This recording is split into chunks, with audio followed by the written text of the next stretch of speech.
Naomi Klein একটা বই লিখেছিলেন। বইটির নাম the rise of disaster capitalism.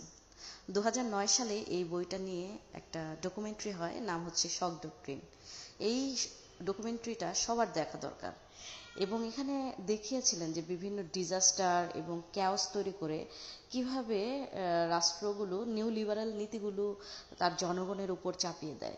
এটা বিভিন্ন দেশে দেশে এটা ঘটে এবং তখন আর রাষ্ট্র ফাংশন করে না। আমাদের বাংলাদেশেও এখন আমার মনে হয় শক ডক্ট্রিনটা প্রয়োগ হচ্ছে। নৈরাজ্য, ক্যাওস আর উগ্রবাদের জুজু দেখিয়ে মিনিমাম স্ট্যাবিলিটির বিনিময়ে এখানে অগণতান্ত্রিক এবং গণবিরোধী নীতি চাপিয়ে দেওয়া হচ্ছে। এবং এগুলো হলে আমরা যেটা দেখি সেটা হচ্ছে যে অগণতান্ত্রিক ব্যবস্থাটাই দীর্ঘ হবে। ফলে যারা জনবান্ধব রাজনীতি করেন তাদের অবশ্যই এই বিষয়গুলো নিয়ে কথা বলতে হবে, বারবার কথা বলতে হবে। এবং সবাইকে অনুরোধ করব শক ডক্ট্রিন